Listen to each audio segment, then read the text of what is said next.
Hello, everyone. Welcome to the Concern Podcast, where we unpack political, social, economic, and cultural stories shaping our world. I am Emmanuel Taban. Now, a very interesting story. Last night, the President of the Republic of South Sudan, Kiir Mayardit, removed the wife to the first Vice President of the Republic of South Sudan, Machar, and that is the Honorable Minister Angelina Teny, from her position as a Minister of Interior. Now, in this video, I'm going to tell you some of the reasons why I feel President Salva Kiir removed the wife to the first Vice President, or the detained first Vice President, Dr. Riek Machar. And just to convince you, I know some of you might get offended with the title that I wrote on the thumbnails of this video, which is Machar is finished. But with that being said, when I said Machar is finished, it doesn't mean really he is done. But this reflects the deliberate move by the President of the Republic of South Sudan, Salva Kiir Mayardit, to extinguish, to eliminate Machar from having an influence in the politics of the country. And that is the reason why I wrote on the thumbnails, Machar is finished. It doesn't necessarily mean he is done, but this reflects the deliberate move by the President to actually deprive him of his influence in the opposition and in the government. Now, in this video, as I said, I'm going to tell you some of the reasons why President Salva Kiir removed the wife to the first Vice President last night as a Minister of Interior. Now, I know this is not the first move that it's clearly known and seen that the President of the Republic of South Sudan is trying hard to eliminate Machar from the politics of the country, to make him less powerful, to make him not have an influence in the opposition or in the politics of the country. And we have seen this when he removed some of the ministers that are allied to the first Vice President, Riek Machar, and he replaced them with allies of Stephen Parr, who is a leader of the SPLM-IO function that broke from the Machar's mainstream function. As if that is not enough, we've also seen that after the removal of the ministers that are allied to President or first Vice President Riek Machar, President Salva Kiir Mayardit went on to remove some of the members of parliament, the parliamentarians, who are aligned to first Vice President Riek Machar, and again replaced them with Stephen Parr's loyalist. And last night, a move that appears to be a last nail on the coffin is when the President took the mantle and removed the wife to the first Vice President, that is Angelina Teny, from her position as the Minister of Interior. Now, according to me, one of the reasons why President Kiir removed the wife to the first Vice President is because we know that the peace agreement, which was signed in 2018, created a power-sharing government, of which we had Machar with the SPLM-IO, we had Kiir with the SPLM in government, we had other opposition political parties and former detainees and all other functions. They were included in this power-sharing government. And again, the peace agreement created what we call clusters, where we had different clusters led by different deputy presidents or vice presidents. We had the economic cluster, which had a number of ministries. We had the governance cluster, which was under the control and management of first Vice President Machar. and we had the service cluster, we had the infrastructure cluster, and we have the gender and social welfare cluster, or the gender, youth, and yeah, that cluster led by Mama Nyandeng. And among all these clusters, Machar was tasked with the responsibility of looking at the governance cluster. And there are specific ministries that fall under that governance cluster. One of the ministry is the Ministry of Interior, the Ministry of Peace Building, the Ministry of Cabinet Affairs, the Ministry of Justice, and all other ministries. They all fall under the governance cluster. And according to the negotiation between the government, the SPLM in government and SPLM-IO, the position of Interior, the Ministry of Interior, was supposed to be occupied by the SPLM-IO. But yesterday, it came to an end. Madam Angelina Teny was removed. And the reason, according to me, is because President Salva Kiir Mayardit wants to completely isolate Machar, wants to deprive him of his influence, because he knows that by removing the wife of Machar from that position, Machar would not have any influence again, since he had removed some of the ministers who are aligned to him. So the only minister who was standing there now, that very closely to Machar, is Mama Angelina Teny.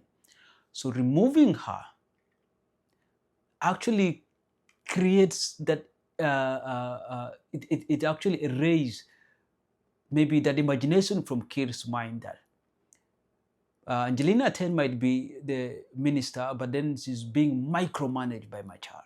And therefore, removing her completely wipes out Machar's influence in the government. That is reason number one. Because President Kiir wants to completely isolate Machar, wants to deprive him of the influence in government and make him less powerful. And by doing that, he has to take out all these ministers who are aligned to first Vice President Machar. But another reason, which I believe is very powerful, why President Kiir removed Angelina Teny from her position, is because we have seen the level of tensions that is developing right now in the country. If you live in Juba, you might feel that everything is all right. You might feel there's nothing happening. But when you go up country, when you go up north, to the northern parts of the country, when you go to Jonglei State, to Upper Nile State, when you go to counties like Uror County, like Yuror County, like in Rupkona, in Wad, in Duke, you will clearly see and know that things are not pretty sitting well. You will see a very deliberate move of taking the country back to war. We've seen in the last few days, consistently, confrontation between the SSPDF, allied to President Kiir, and the SPLA-IO, allied to Vice President, or First Vice President Machar. And therefore, by keeping Angelina Teny, who is a Minister of Interior, and the function of a Minister of Interior, the ideal of having a Ministry of Interior is such that she deals with the rule and law of the country, domestic security of the country, coordinates with all the intelligence of the country. And if there is any kind of public disorder, this ministry ensures that this order is restored. If there is protest, if there is demonstration, if there is emergency, things to do with immigration, the Ministry of Interior ensures that these things are settled. And therefore, an executive organ of a government functions in a way that decisions are made in a cabinet meetings. In South Sudan, it's called the Council of Ministers. That is where all the ministers sit down and they discuss issues on how the country should be governed. And therefore, one of the issues that probably is prompting so many Council of Ministers meeting, of cabinet meeting, is the issue of the insecurity, especially that is happening right now in the northern parts of the country, in Jonglei and the Unity State. And therefore, it wouldn't look very pretty well that if there is some kind of confrontation between the SSPDF and the SPLA, and the cabinet goes and sit down and discuss issues on how they want to eliminate this SPLA-IO from confronting or attacking the government forces, it wouldn't look pretty well when the ministers come out or the government comes out with a decision on how they want to deliver that, and they see that there is a minister who is strongly aligned to the SPLA-IO, who is attacking the government, sitting in that cabinet meeting. It wouldn't make sense. That explains why President Kiir has removed most of the ministers who are aligned to President or First Vice President Riek Machar. Simply because so that there is going to be a way where they can control information from reaching the SPLA-IO forces that are on ground fighting the government. So when President Kiir keeps keeping these SPLA-IO aligned ministers in his cabinet meetings, then this means that information will always be leaked. So let's explain the reason why President Kiir removed these ministers that are aligned to First Vice President Machar. And that also explains clearly why Angelina Teny was removed yesterday. I know she has not been working since the arrest or the detention of the husband, Machar, but relieving her from her position was the final warning that Machar's influence does no longer count, that Machar's position as the first vice president does not count, that the SPLA-IO that are aligned to Machar should no longer be part of the government. It looks like President Kiir has gotten himself into a new kind of marriage with the Stephen Parr, and therefore, regardless of what happened, it feels that he is ready to go with the function of Stephen Parr as the legitimate SPLA-IO.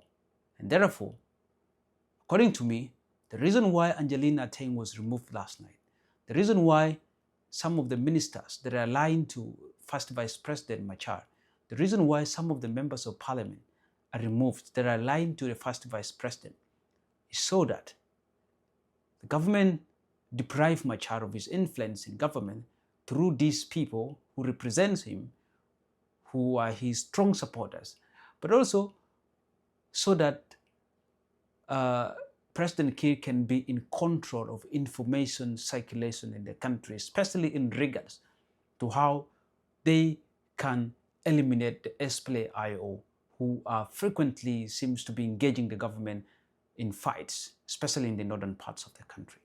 So these are some of the reasons why I feel Mama Angelina was removed last night. Thank you so much. This is Emmanuel Taban, and until next time, this is Concerned Podcast. But before we end this episode, I would like to leave you with the arts of the day. Before we close today's episode, here's a quick message from our sponsor, Wanit.co. If you've been planning to build a website, but the cost has been holding you back, Wanit.co makes it affordable and stress-free this time around. Whether you are an individual, a non-profit organization, or a business, Wanit.co designs professional websites starting from as cheap as $250. Individuals can actually launch with a starter website of up to 7 pages and a free email, or choose an advanced option with unlimited pages, a professional portfolio, and branding support. For non-profit organizations, they can select flexible packages from basic websites to premium solutions with e-commerce features and ongoing support. And for business companies, Wanit.co delivers company-ready website with hosting, staff training, and multilingual options and online stores. And the best part of it is actually that you can build your dream website within your budget. Wanit.co is an affordable, accessible, and professional partner. And to get started, you can actually visit Wanit.co or email them at info@wanit.co, or you can get in touch with them through their WhatsApp number at +1 226 504 3322. Wanit.co, proudly affiliated with Jobs to Apply.